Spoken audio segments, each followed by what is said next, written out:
Greetings, gaming historians, and welcome to Lord of Lore, where we break down the lore and history of our favorite video games and fantasies.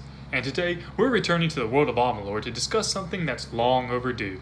We've waited and waited and waited some more, but now we finally have the trailer and the release date for the Fatesworn expansion. And as you know, we can't have an Amalur trailer without looking into its details to see what lore we've missed. Today, we're going to break down and discuss a number of details that were revealed in the Fatesworn trailer and in-game screenshots. While most of this will be based off conjecture using context from previous lore, hopefully, by taking a closer look, we'll have a better understanding of what to expect and what to look forward to. Now, fair warning, there are spoilers ahead. Let's discuss. The first thing I want to dive into is the location in which Fatesworn will take place. As we knew from the Re-Reckoning trailer, the expansion was going to take place in a snowy environment. And thanks to the reveal of the Fatesworn trailer, we now know this locale is the mountain peaks of Mithros. Fortunately, this location is not random or recently created by THQ. Thanks to the PAX East 2011 panel, we know that Amalur is filled with other locations that have not been explored within the main game Reckoning.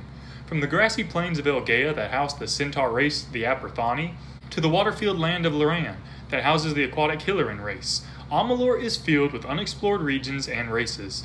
In the ruins of Mithros, situated between Almain settlements and the Losifar homeland of Glensuthane, the independent villages of Karth and Turis thrive on trade, unaware of the ruins they sit upon that are the remains of an ancient war against the forces of chaos. Obviously, this is going to come into play within the Fatesworn story, and the history of Mithros also seems to have a major role on the new area's inhabitants and architecture.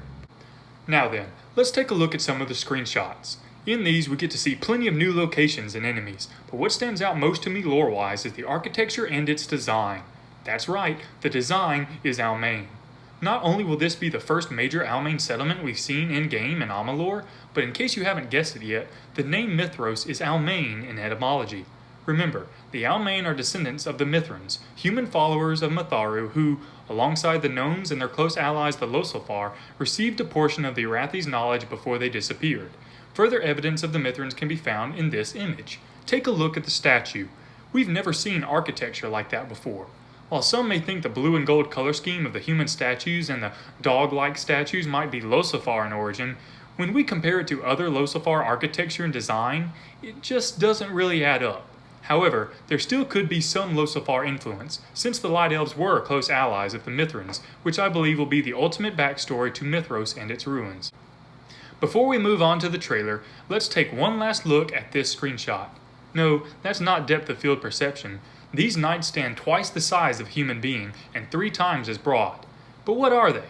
They appear to be too short to be anything like a Bolgan or Jotun, and besides, these have long been enemies of the Almain. My first thought was perhaps they were Ragash, as the collapse of the Korthian rebellion may hint at a good orc race. But then I compared it to another known orc race, the Tirgash, and these knights' arms simply aren't long enough. Then, however, I remembered one thing. Before the Almain were united by the hero Balforth Almir, they lived scattered in what would be Almir Valley, constantly under the threat of the Gnolls. Under Almir's leadership, the Gnolls were driven away, but what if some of these beasts were spared and assimilated into Almain culture? We can't know for sure right now, but since it's unlikely that these are normal humans, we're obviously going to learn about some new race or a new alliance between this race and the Almain. Alright, now we can move on to the trailer. After seeing a brief animation depicting Tirnok's defeat, we are then taken to a town near Mithros in which an apprentice and his master enter a portal into the Chaos Realm. Now, one of the first things to note is the master's strange arm. It appears mechanical, and some might think it is gnomish in origin as they are the most technological race, but the color scheme could also hint that it's perhaps magical in construction, perhaps relating to the Arathi. This is further supported by their entrance into the Chaos Realm. Such magic of order and chaos would likely be restricted to Arathi or Mithran knowledge. The apprentice is then transformed into a dark being by the god of chaos. The trailer shows it is up to the Fateless One to stop this dark force, but then the narrator says something interesting. Fate is something to which we are freed, or to which we are sworn. We knew from the Re-Reckoning trailer that the title was Fatesworn and likely revolved around Arathi fate magic, but the trailer almost seems to indicate that we can fight for fate rather than against it. While some might think it strange that the Fateless One will follow fate after defeating Tirnok, it is important to remember that it is likely true that the fate of Tirnok and the fate of the gods are not the exact same.